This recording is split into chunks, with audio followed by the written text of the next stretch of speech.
Hello guys, আজকে কোনো কথা নয়, আজকে সোজা চলে আসলাম তোমাদের সামনে একটি রেসিপি নিয়ে।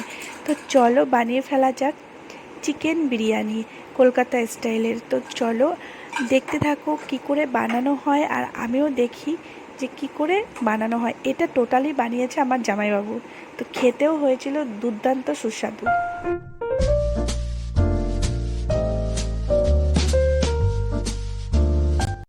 প্রথমেই দেখো গরম মশলা, দারচিনি, এলাচ, লবঙ্গ, জিরা এগুলি সব হালকা নেড়ে পেস্ট করে নিতে হবে। তো এগুলো পেস্ট করে নেবো। আর এখানে দেখো কাঁচা পেঁয়াজ কুচি আর আলু কেটে রাখা হয়েছিল, আর আদা আর রসুন এগুলো সব পেস্ট করা হবে। আর এখানে পোস্ত আর কাজু বাদাম ভিজিয়ে রাখা হয়েছিল, সেগুলো ছেঁকে নেওয়া হচ্ছে।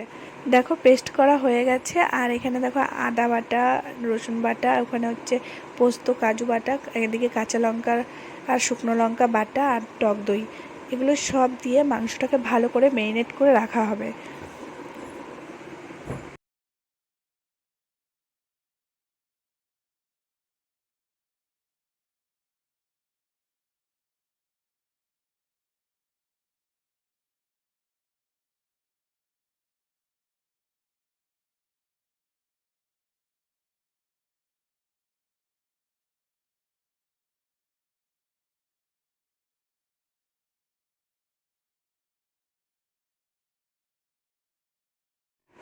মাংসটা ম্যারিনেট করার সময় দেখতে হবে আপনাকে যে সমস্ত কিছু পারফেক্ট ঠিকঠাক দেওয়া হয়েছে কিনা।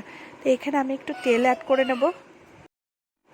সমস্ত কিছু পারফেক্ট হলেই তবেই হয় একটা পারফেক্ট রেসিপি, কি বলেন তাই না? তো চলুন তারপরে নেক্সট কি করা যায়। এটা আধা ঘন্টার জন্য রেখে দিতে হবে ঢেকে। থাক এটা আধা ঘন্টার জন্য। এবার চলুন নেক্সটে হচ্ছে আলুগুলো সব ভেজে নেওয়া হচ্ছে। দিদি ভাজছে আমার, আর এদিকে জাইম্বু তেল গরম করে পেঁয়াজ ভাজা শুরু করে দিয়েছে।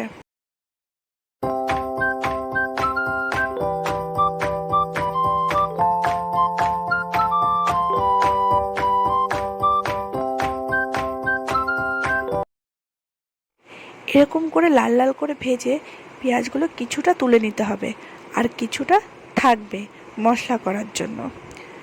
তো এরকম করে কিছুটা তুলে নেওয়া হলো। এখানে আদা রসুনের পেস্টটা দেওয়া হয়েছিল, কিন্তু আমি ভিডিওটা তুলতে পারিনি। যেখানে আপনারা এখানে আদা রসুন অ্যাড করবেন, আদা রসুন আর লঙ্কার গুঁড়ি অ্যাড করবেন, দিয়ে ভালো করে কষিয়ে ভালো করে মানে মশলাটাকে পুরো কষিয়ে নিতে হবে। কষিয়ে এর মধ্যে এক এক করে এখন আবারও শুকনো লঙ্কার গুঁড়ি দেওয়া হলো। যাই হোক, এটা হচ্ছে কাশ্মীরি লঙ্কার গুঁড়ি, ওটা দেওয়া হলো কালারের জন্য। তারপরে এক এক করে মাংসগুলো দিয়ে দিতে হবে। তারপরে মাংসগুলো দেওয়া হয়ে গেলে ভালো করে 15 মিনিট ধরে এটাকে কষাতে হবে। কষানোর পর ঢেকে দিতে হবে। তো চলুন দেখতে থাকুন। এরকম নেড়ে চেড়ে বেশ কিছুক্ষণ কষাতে কষাতে জল ছেড়ে দেবে। তো জলটা কতটা হবে আপনারা দেখতেই পারবেন। এই দেখুন জলটা হয়ে গেছে, এবারে ঢেকে দিতে হবে। এটা কিন্তু পুরো কষানোরই জল।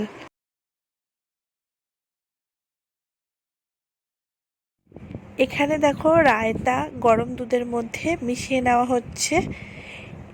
এই রায়তাটা মিশানো হয়ে গেলে তারপরে গোলাপ জল, পুরো পরিমাণ মতো মাপ মতো গোলাপ জল রাখা আছে, সেটা মিশিয়ে দেওয়া হবে। আর কাজু বাদাম আর পোস্ত যে পেস্টটা ছিল সেটা দিয়েও ভালো করে মিশিয়ে নিয়ে একটু ফুড কালার দিয়ে ভালো করে মিক্সড করে নিতে হবে।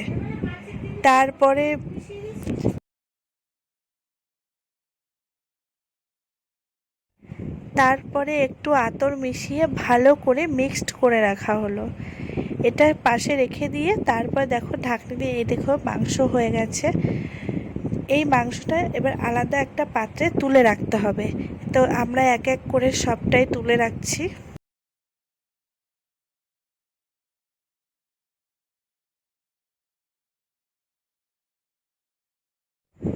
মাংসটা তোলা হয়ে গেছে দেখো।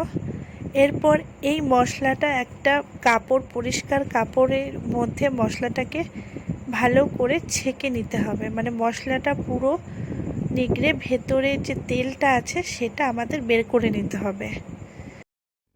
এরপর আমরা যে দুধটা বানিয়ে রেখেছিলাম সেই দুধটা দিয়ে দিলাম, আর একটু লেবু দিয়ে দিলাম, আর টক দই মিশিয়ে নিলাম। আমাদের পুরো একটা মতো লেবু লেগেছিল।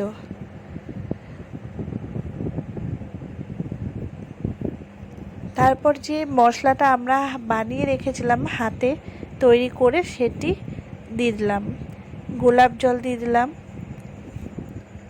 আতর দিয়ে দিলাম,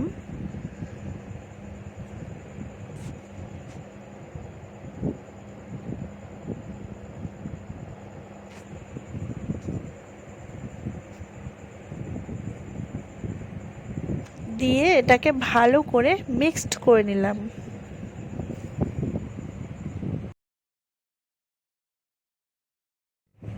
ভালো করে মিক্সড করার পর এতে এক এক করে মাংস দিয়ে দিলাম।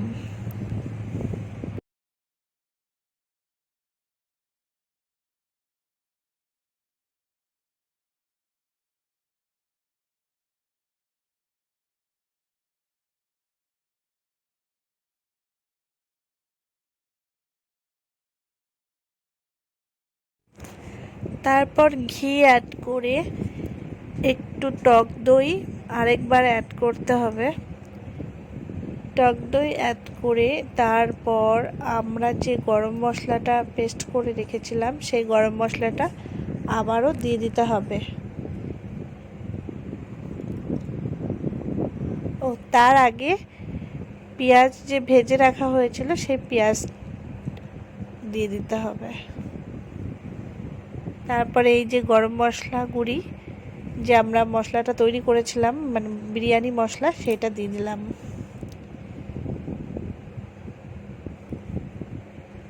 দেওয়ার পর দেখো এখানে ভাত দিয়ে দেওয়া হচ্ছে, বিরিয়ানির চালটা এক এক করে সব দিয়ে আবার সেই ভেজে রাখা পেঁয়াজগুলি উপর দিয়ে দিতে হবে।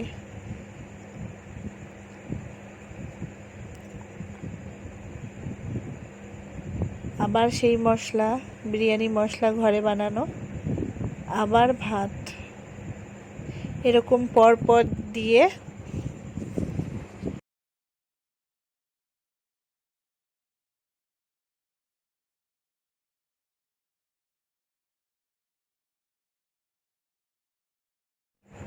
তারপর এখানে অ্যাড করতে হবে সেই দুধটি যে আমরা বানিয়ে রেখেছিলাম সেইটি।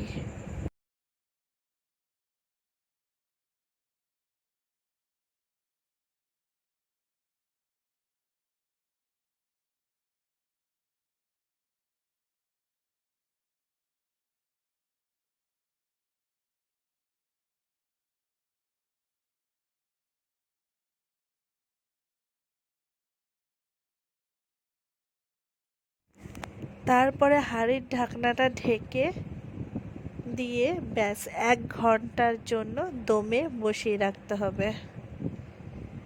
তারপরে নামিয়ে দেখো নামানো হয়ে গেছে। নামানোর পর এখানে ঘি অ্যাড করে দিতে হবে ভালো করে। দেখো কত সুন্দর হয়েছে। আর কলকাতা বিরিয়ানি খেতেও সত্যি খুবই অসাধারণ ছিল। তো বন্ধুরা, ভিডিওটি এখানেই শেষ করছি, আর বেশি বড় করছি না।